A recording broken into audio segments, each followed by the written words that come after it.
Hi there, everybody, and welcome to the Growth Execution Podcast. Every week, we are here to talk to you about launching your own business and then growing it. I'm delighted to be joined this week by Jennifer Helene.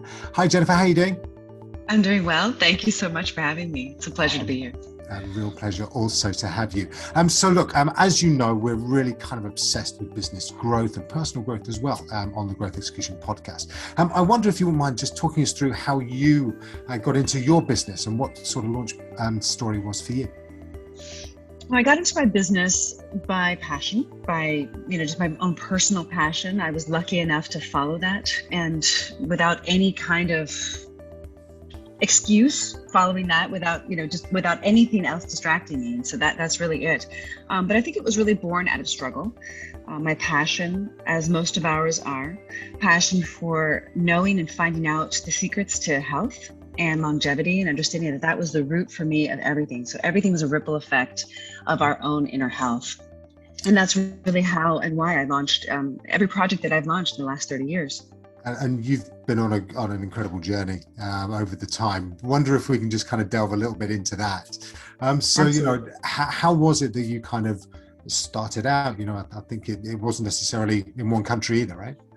No, that's true. I started out in New York City. I grew up actually outside of Washington, D.C., but then ventured to New York City because I was scouted, became a Ford model and traveled the world as a Ford model. But again, in that, as an entrepreneur, early entrepreneurship at age 18, it's really self-promotion. Yes, you have an agent, but you're really going out and you're promoting yourself, launching yourself into a market, studying your competitors, figuring out, how you can, find out your unique edge, and then promoting yourself and then maintaining relationships. And I think it's no different whether you're in the fashion industry, which of course I was in thereafter, creating fashion from the textile fibers to the point of sale. So the whole supply chain. And that was an international business venture that still is in existence today. Certainly brick and mortar has changed, but so the fashion industry. And then that led me to, parallel during that time, I was really exploring my passions, which were birthed from, struggle, my own health challenges. But then the more secrets that I unveiled about health and the power it was going to give me and everybody I was working with and knowing and people in my family, I realized that this was something I needed to spread. I needed to launch this in the United States. So when I moved back to the United States, because I lived in Switzerland for 10 years, built the fashion business, built my family, built a home, and then I learned to speak fluent French and German, and ran a couple of fashion companies there. And fashion just wasn't my passion. So I came back to the United States and decided I really wanted to figure out a way to bring this awareness, these secrets that I had unveiled about how to achieve health and freedom and joy. And so launched my business and further businesses in the United States thereafter. Fantastic. And as a kind of advocate of, as you say, kind of health and wellness, I know that you've also been involved in sort of educational projects and things like that as well. If you were to kind of think about the audience that we're talking to here, generally kind of SME business owners, what would you say is the thing that they should be really, really mindful of when it comes to kind of their own health? Well, their own businesses scale or fail. That's my opinion, at least. But in their own health, it's balance and it's prioritizing. And it can be challenging to prioritize yourself. It's really important to look at our lives in terms of what we prioritize, and what we might see we're prioritizing may be an indication of why there is an imbalance. For example, if we're prioritizing our work over ourselves, or we're prioritizing our work, our families, and our relationships over ourselves, and we are always coming last, it's going to catch up with us. We're going to have imbalances and health problems. Because when I'm not suggesting that we need 4 to 5 hours a day of self-care, but when I talk to small and medium business owners, they tend to be running themselves into the ground. And, there is this ideology that that's what it takes. Yeah. And I do get that, because I'm there, I've been there. And I work with a lot of entrepreneurs that are also right there. But it's essential, because burnout is real. And you can't do anything for your business if you are not in good health. You can't do anything for your families. You can't be in service, of your divine purpose or whatever it is here, what university you're here to meant to do, if you're not in good health. And so it is essential that we prioritize the balance of caring for ourselves. It's essential. Also for our creativity. Yeah. And you kind of said, like, it's not 4 to 5 sort of hours a day. What's kind of, is it a personal thing? Does everybody have a different kind of cadence to how they should be looking after themselves, and they need to look within to find that? Or is there a kind of structure that you would advocate as being something that people should maybe just use as a foundation? I do think everyone's different. And I think that we all have different levels of needs. And I say that because I believe in something called emotional stamina. And we have to have emotional stamina if we're going to ride the waves of chaos that this world presents to us, especially as a small business owner. Yeah. And even a mid-sized business owner, even a large business owner. I mean, we're all struggling with similar things. And if we can't navigate the chaos with, being the eye of the storm, we can't navigate our own internal turmoils, our own insecurities, our own problems. This is something, and I feel our self-practice, our exercise or our diet, right?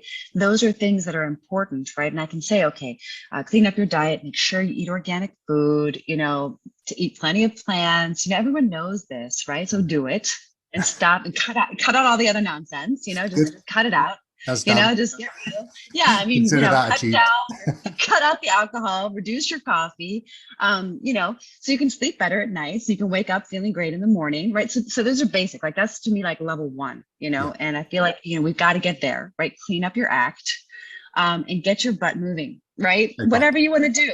Yeah.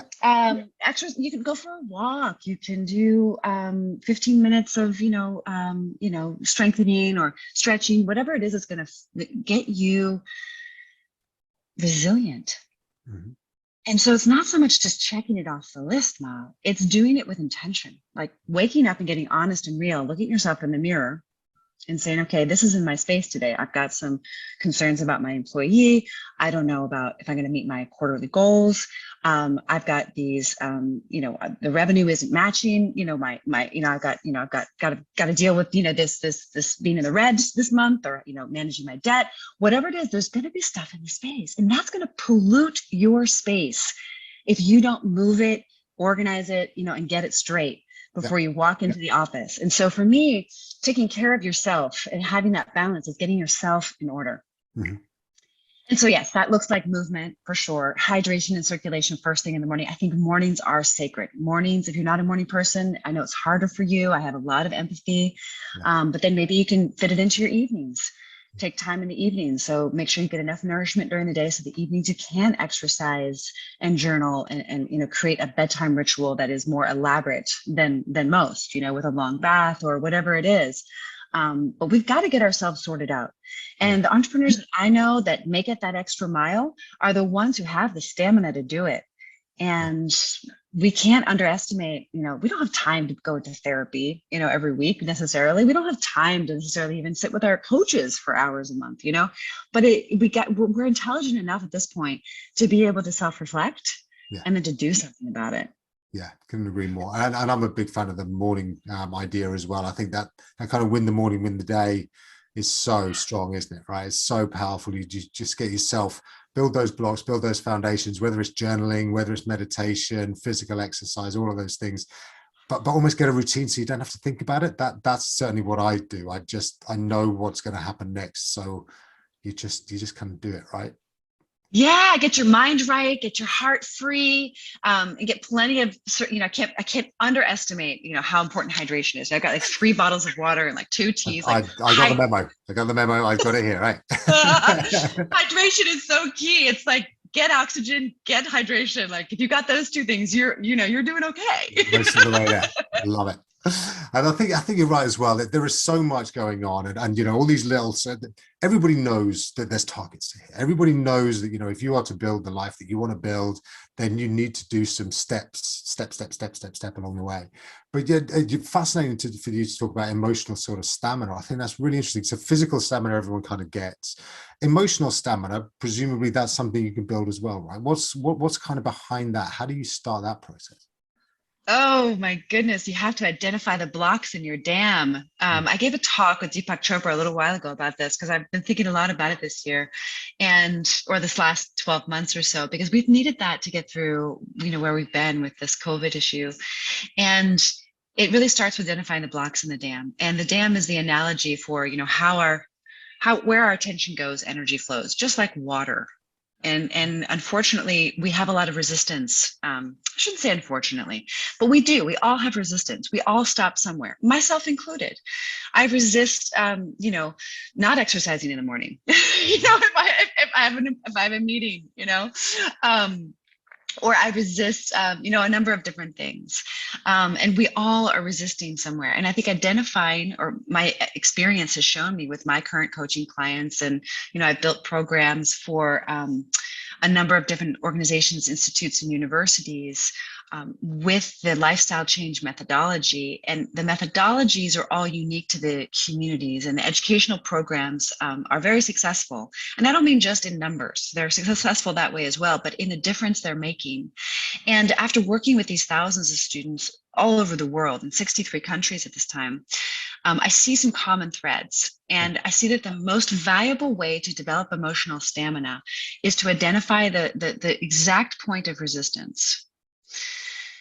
So we have this kind of spiritual bypass thing going on in the self-awareness community, you know, where we're like, oh, just all love and light, and this is my intention, this is my commitment, and I'm just going to go for it. You know, we get pregnant with possibility, and people say, well, I don't want to go. I don't want to look at where I'm resisting. That's negative. Mm-hmm. And I find that if we don't look at exactly what's going on from an honest perspective, I'm not going to get hooked in. I'm not going to start identifying with a story around why I'm resisting there. It's really not necessary. Mm-hmm. But to identify the exact point of resistance is key, and to look at it honestly, and then to move it. Got it. And that resistance shows up as being kind of, you know, perhaps some emotional reaction that you weren't expecting, right? So perhaps, you know, almost welling up with tears, or getting angry, or getting, you know, some kind of change in your emotional state. That's what you mean by resistance, is it? Absolutely. Or outright, like when you get a no, like no, you know, that I'm not, but you know, but there's a difference between the no from like, this is crossing a boundary, no, and a no when you're being taken advantage of, right? That's the boundary one. And a no when you know something's good for you, but you're resisting it anyway. And that goes back to our priority conversation. So you know that you're supposed to make yourself a priority, but you're resisting actually waking up early or going to bed early. Uh-huh. And that can be a habit thing, or that can be your resistance to it is because you don't want to, I don't know, conform to that, or you don't want to put yourself into that position. It's often self-sabotage, you know, like I'm going to sit up and watch Netflix, you know, until midnight because I can, you know, and then I'm not going to wake up early because it's going to be a drag. You know, I work with a lot of high level doctors who run departments at Hopkins, and these doctors are so busy. They have like 3-4 jobs, you know, in their one job. And I mean, they are on the verge of breakdown. I mean, it's really tough. It's very demanding. And I bring this group of people up because they're the ones who need the most self-care time and don't have it. And they're doctors caring for all these other people, saving lives literally every day. Yeah, if they don't do it, then there's big problems, ramifications elsewhere, right? Yes, but they taught me something. All of these doctors have the same problem. And they taught me that we all need me time. We all need time to unwind. We need downtime. We really do. And whether it's a day on the weekend or it's every night for a little bit on Netflix, it's fine. But allowing ourselves and giving ourselves permission to have that balance, to have that me time is really essential. But identifying the areas where we're blocked, where we're not moving. And that's also a lot of coaches have done brilliant work around the upper limit, Where's your ceiling? What's the next breakthrough for you? So these are all points we can find where we're limiting ourselves, our thought beliefs, new ideas. There's all kinds of ways in which we're resisting our expansion because we want to stay inside of our comfort zone. And so there are always these boundaries, that we need to kind of push up against if we want to expand. And it's uncomfortable, just like in nature, when there's a flood or there's an earthquake, whenever there's change, usually in nature, it's uncomfortable. So it should feel uncomfortable. And so if we can kind of pinpoint that area where we're resisting, we have to look at it, acknowledge, okay, I'm resisting here, and then be willing to accept and then let go, and make a decision about it. But unless and until, because we're usually aloof about it, most people are unwilling to look because it's uncomfortable. They don't want to deal with it because it's too difficult. I see mostly that, myself and others, it's really hard. That's why we need coaches. That's why we need honest entrepreneurs around us in mastermind groups that can, provide feedback for us. I mean, it's a powerful model, this community that we're in of coaches. Yeah, I love it. And thinking about sort of when people are launching their businesses, obviously that's a time of change anyway, right? And often people are pushing against boundaries and are doing crazy things that they never thought they were going to do. Do you think that there's some kind of ways that they can try and maybe plug into these networks or find the groups that they need to support themselves? Absolutely. And there are some, I know we have one inside of our organization called the Alpha Group, which is extraordinary, specifically designed for SMEs, which I need to talk to you more about, Mal. And but there's even LinkedIn groups popping up. I don't know of any, honestly, that are really solid. The Alpha Group is great because you're going to get honest feedback, but it would be great for people to actually self-start, people they trust and can give them feedback, because we do need to be supporting each other. Yeah. We're not meant to do this alone. Of course, you can hire a coach, but I think it's more powerful actually to have a couple of coaches there to provide us feedback. But again, it's all time, right? Time is such a commodity.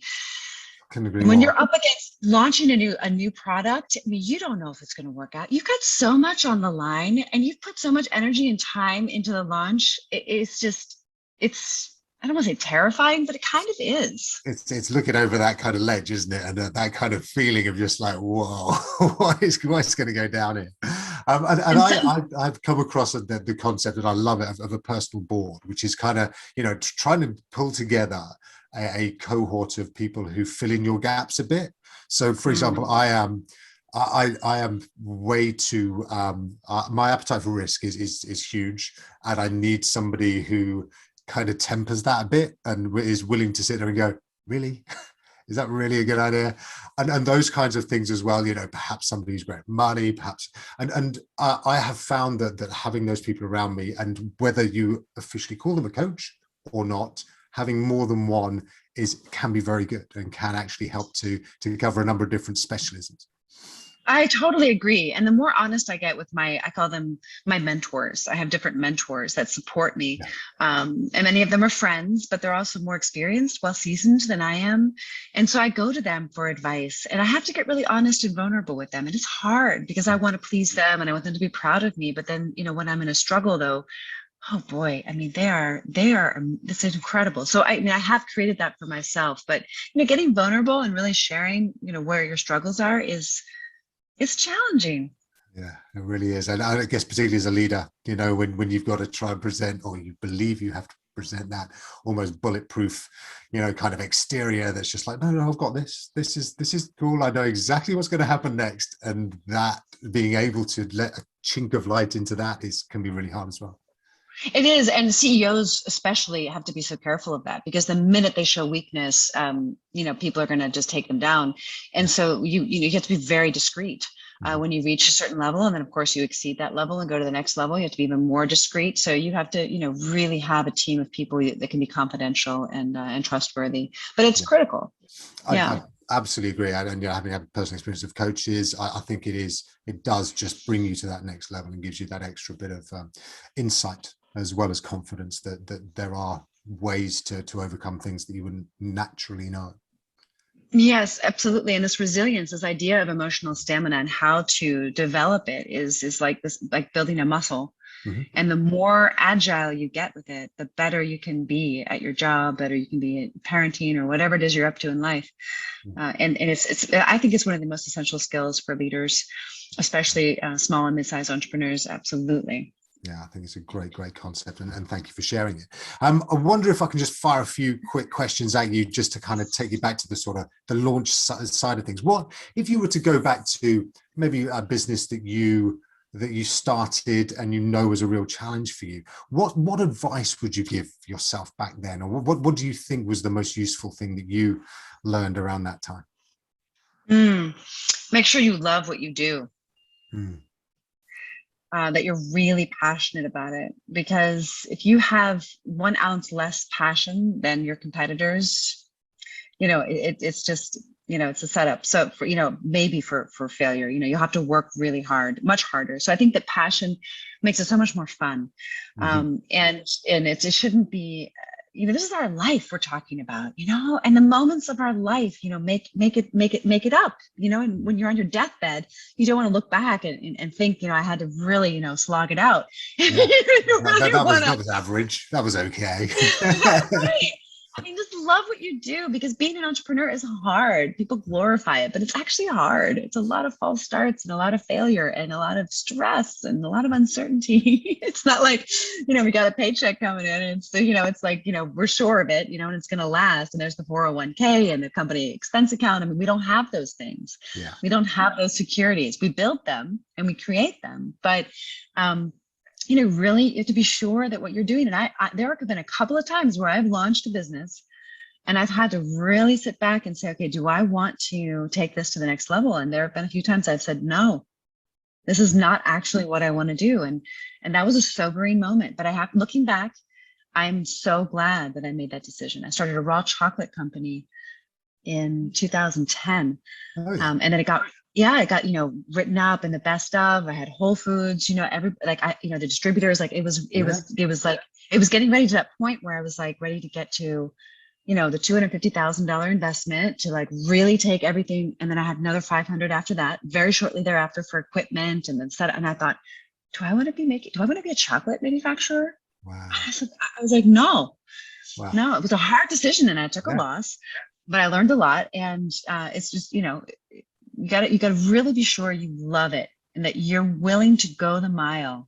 Yeah, that is so important. And again, thanks for sharing it. I think you're right. When the chips are down and when life is tough and when a pandemic hits and everything's kind of just not where you thought it was going to be, you've got to know that this is the thing to do, right? It's the why remains the same, even if you have to change the how.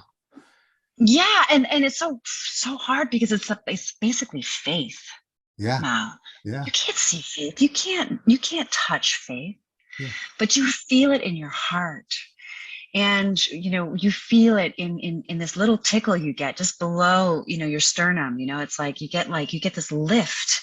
And you've got to really take the time that's required to feel into that. And I'm talking to you, but I'm talking to myself too, it's like, yeah, we're all here. That's yeah, and brilliant. And again, I can picture people listening to this as well, just kind of taking that moment and just thinking, actually, is this really what I want to do? Is this really where my life is going to be?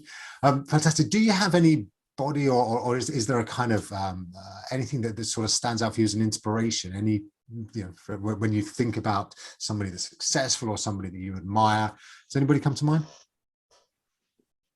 So many people. For me, the most important thing is making a difference. Impact is so important to me. That's the only thing that I really care about. And that's why I'm in the field of education, because telling people what to do and how to do it doesn't work. But showing them why it's important to do it and having them make the decision because they're convinced it's a good decision to make is incredible. I spent so many years banging my head against the wall, telling people what to do and how to do it. And that's just not appropriate because it doesn't work.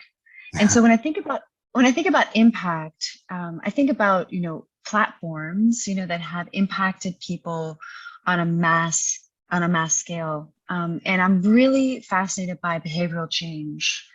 And so when I think about the two most successful behavioral change methodologies, Weight Watchers and all of the Alcoholics Anonymous, I mean, They are fascinating. Alcoholics Anonymous, Overeaters Anonymous, Codependents Anonymous. I mean, they got something anonymous. Yeah. The fact that that organization has thrived in the way it has, without the infrastructure or profit, or it's shocking to me, but they are really making a difference in people's lives. It's shocking. There are a few other people that come to mind that I think have done a phenomenal job. One is Esther Perel.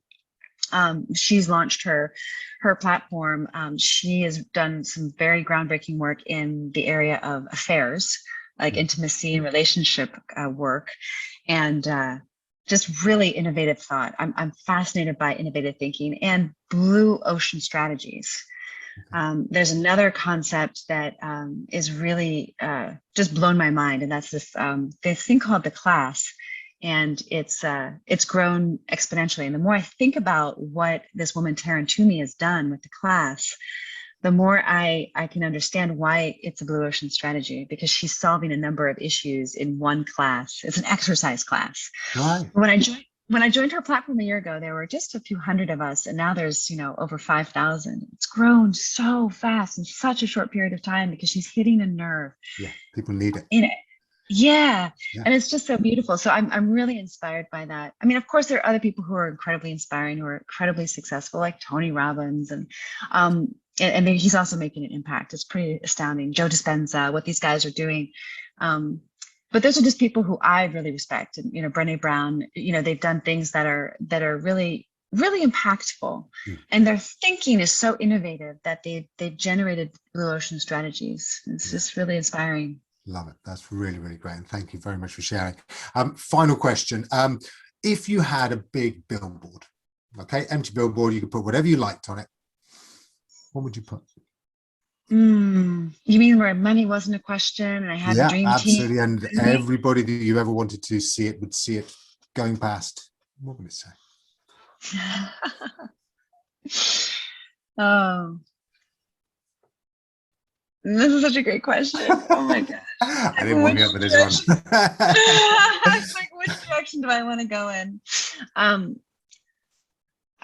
would really love to see people take responsibility for their health. So I am interested in creating a comprehensive user. So I would like to create a comprehensive health concept so people can get on track with their health, right? And so what that means is that wearable devices are integrated. It's a technologically intelligent platform where people can get education about nutrition, about exercise, and about mindset, but they're all brought together, and it's a scalable coaching model that has AI integrated into it.